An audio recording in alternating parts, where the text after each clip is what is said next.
हर हर महादेव सभी मित्रों को welcome to electronic study YouTube channel. सभी को सुप्रभात। डेली करंट अफेयर्स की सीरीज़ में आज ये हमारी 30 नंबर की वीडियो है और रोज की तरह ही आज भी हम सेशन के लास्ट में जो हमने कल करंट अफेयर्स पढ़ा था उनका और स्टैटिक जीके के कुछ क्वेश्चंस का रिवीजन करेंगे। तो चलिए शुरू करते हैं आज का अपना ये सेशन और देखते हैं पहला करंट अफेयर। विश्व युवा कौशल दिवस हम 15 जुलाई को ऑब्जर्व करते हैं। यदि पूछा जाए कि पहली बार विश्व युवा कौशल दिवस कब मनाया गया था तो 15 जुलाई 2015 को विश्व स्तर पर संयुक्त राष्ट्र द्वारा ये फैसला लिया गया कि हम प्रत्येक वर्ष विश्व युवा कौशल दिवस मनाएंगे। और इसका उद्देश्य क्या होता है तो युवाओं को अधिक से अधिक कौशल विकास के प्रति जागरूक करना, ताकि ये युवा आगे चलकर बेहतर राष्ट्र के निर्माण में अपना योगदान दे सकें। यह इसका उद्देश्य होता है। और आप बहुत अच्छे से जानते होंगे कि पूरे विश्व में सबसे ज़्यादा युवा जनसंख्या अपने भारत देश में ही है। तो ये इम्पॉर्टेंट हो जाता है कि जो युवा हैं उनके अंदर जो स्किल डेवलपमेंट है उसको लेकर उनमें जागरूकता लाना। अब यहाँ पर जुलाई के दिवस की बात हुई है तो एक बार रिवीजन कर लेते हैं जो हमने अभी तक जुलाई के डेज पढ़े हैं। तो 1 जुलाई को हम नेशनल डॉक्टर्स डे के रूप में ऑब्जर्व करते हैं। फिर 6 जुलाई को वर्ल्ड जूनोसिस डे के रूप में ऑब्जर्व करते हैं। मैंने आपको बताया था जूनोटिक डिजीज़ जो मनुष्यों से जानवरों में फैलती हैं और जानवरों से मनुष्यों में फैल जाती हैं। उदाहरण के तौर पर आप इसमें कोविड-19 को भी ले सकते हैं। उसके बाद हमने 7 जुलाई को पढ़ा था वर्ल्ड चॉकलेट डे के रूप में ऑब्जर्व करते हैं। फिर 10 जुलाई को राष्ट्रीय मत्स्य किसान दिवस। उसके बाद 11 जुलाई को विश्व जनसंख्या दिवस मनाया जाता है और 19 को हम आने वाली 19 जुलाई को बैंक राष्ट्रीयकरण दिवस के रूप में मनाते हैं। 26 जुलाई को हम कारगिल विजय दिवस के रूप में मनाते हैं। 28 जुलाई को विश्व हेपेटाइटिस दिवस और सबसे महत्वपूर्ण 29 जुलाई को अंतर्राष्ट्रीय बाघ दिवस के रूप में मनाया जाता है। तो यह तथ्य आप ध्यान रखिएगा। अगला देखते हैं। हाल ही में भूटान ने भी भारत का मोबाइल आधारित एप्लीकेशन भीम यूपीआई लॉन्च किया है और इसी के साथ भूटान अब पहला देश बन गया है जिसने भारत के भीम यूपीआई के क्यूआर कोड को अपने देश में मान्यता दी है। तो अब इसका उद्देश्य क्या है कि इसको भूटान में लॉन्च किया गया है तो इससे जो नेपाल में भारतीय पर्यटक होते हैं उनको कैशलेस ट्रांजैक्शन में आसानी होगी और भारतीय कारोबार को भी फ़ायदा होगा इससे।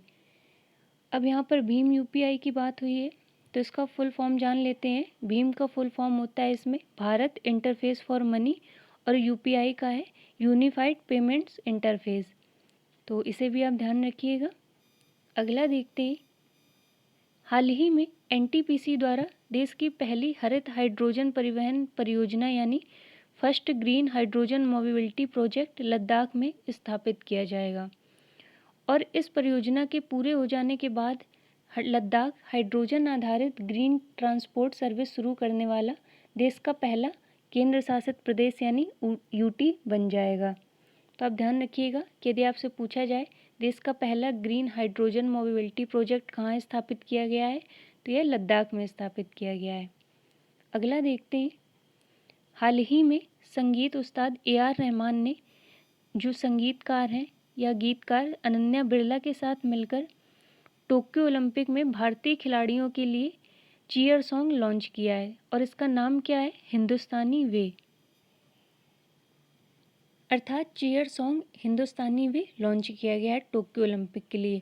और अभी कुछ दिन पहले ही मैंने आपको बताया था कि भारतीयों की तरफ से अपने भारत देश की तरफ से टोक्यो ओलंपिक के लिए एक थीम सॉन्ग लॉन्च किया गया था जिसका नाम था लक्ष्य तेरा सामने।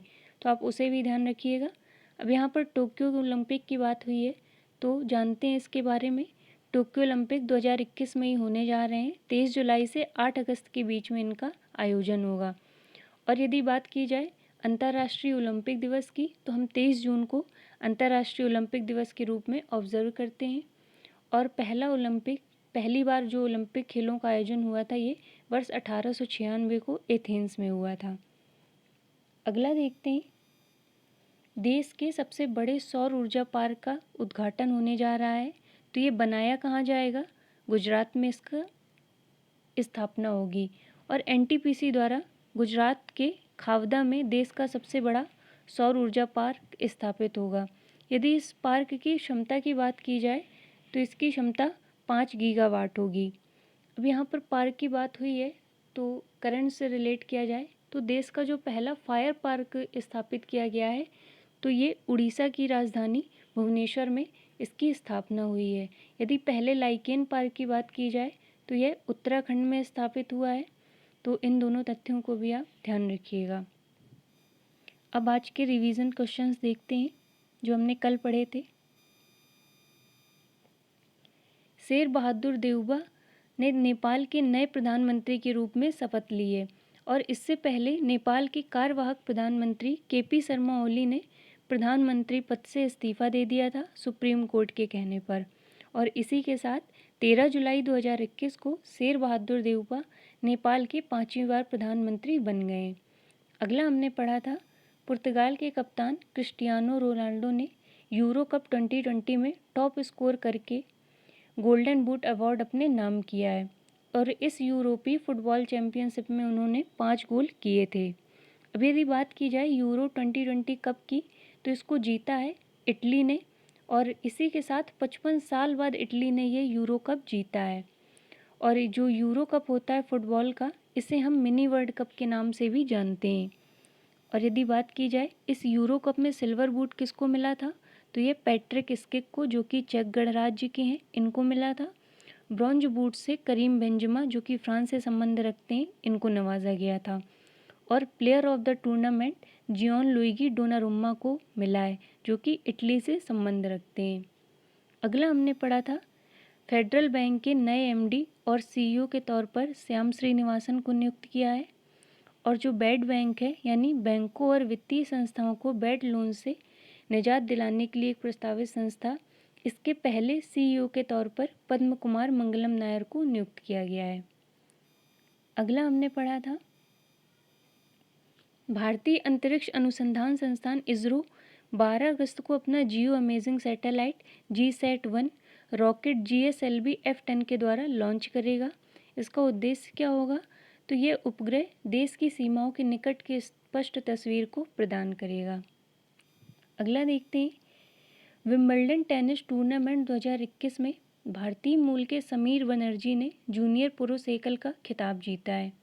और यदि बात की जाए कि विंबलडन टेनिस टूर्नामेंट में सीनियर वर्ग में कौन जीता था तो मैंने आपको बताया था नोवाक जोकोविच जो कि सर्बिया से संबंध रखते हैं यह जीते थे। और महिला वर्ग में एस्ले बार्टी ने विंबलडन टेनिस ग्रैंड स्लैम अपने नाम किया था।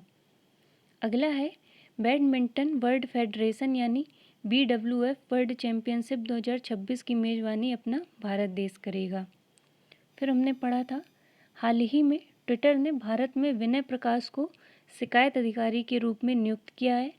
और यदि बात की जाए ट्विटर की तो यह एक माइक्रो ब्लॉगिंग इंटरनेट सेवा है जिसकी स्थापना 21 मार्च 2006 को होती है। और यदि बात की जाए मुख्यालय की तो ये सैन फ्रांसिस्को कैलिफोर्निया में स्थित है। और वर्तमान में ट्विटर के अध्यक्ष हैं डॉर्सी और CEO हैं इवान विलियम्स। तो इनके नाम भी आप ध्यान रखिएगा। अगला हमने पढ़ा था जून माह के लिए अंतर्राष्ट्रीय क्रिकेट परिषद यानी ICC ने डेवन कॉनवे को प्लेयर ऑफ द मंथ घोषित किया है। मैंने आपको बताया था कि ICC ने एक सीरीज़ शुरू की थी प्लेयर ऑफ द मंथ की जनवरी माह से। तो बात की जाए जनवरी माह का प्लेयर ऑफ द मंथ किसे चुना गया था तो ये ऋषभ पंत को चुना गया था। फरवरी माह के लिए रविचंद्रन अश्विन को प्लेयर ऑफ द मंथ चुना गया था। मार्च के लिए भुवनेश्वर कुमार को, अप्रैल के लिए बाबर आजम को और मई माह के लिए मुशफिकुर रहीम जो कि बांग्लादेश के हैं और महिला वर्ग में कैथरीन ब्राइस जो कि स्कॉटलैंड से संबंध रखती हैं इनको चुना गया था।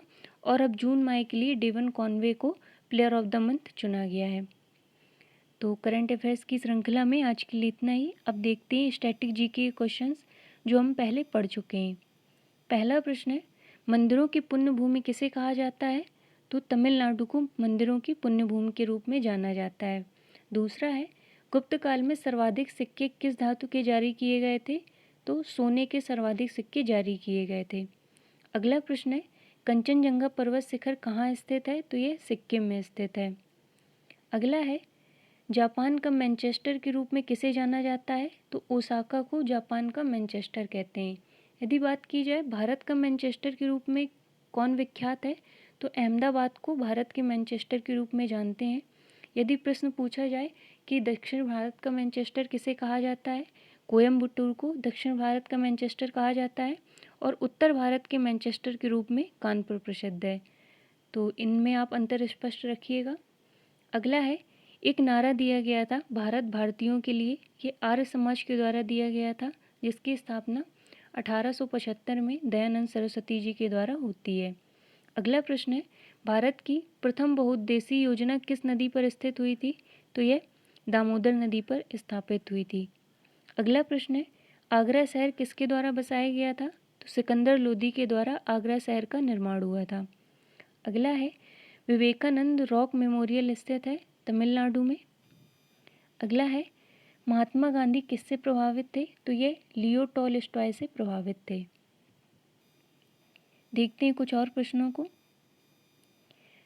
भारत का सबसे पुराना चालू रेल इंजन का नाम क्या है? तो ये है फेयरी क्वीन। फिर है, भारत पर हमला करने वाला प्रथम मुस्लिम आक्रमणकारी कौन था? तो यह था मोहम्मद बिन कासिम, जिसने 712 ईस्वी में भारत पर हमला किया था। अगला प्रश्न है, झंडा गीत झंडा ऊंचा रहे हमारा, इसकी रचना किसके द्वारा होती है? तो श्यामलाल गुप्ता पार्षद के द्वारा इसकी रचना होती है। फिर है, उत्तरी ध्रुव में स्थित भारत का अनुसंधान केंद्र है, इसका नाम क्या है? तो हिमाद्री इसका नाम है। फिर है, वर्ष 1971 में बांग्लादेश का निर्माण होता है पाकिस्तान से अलग होकर। फिर है, मैग्सेसे पुरस्कार पाने वाले प्रथम भारतीय कौन थे? तो विनोबा भावे मैग्सेसे पुरस्कार पाने वाले प्रथम भारतीय थे। तो आज के सेशन में इतना ही, मिलते हैं अपने नेक्स्ट वीडियो में। तब तक के लिए धन्यवाद सभी को।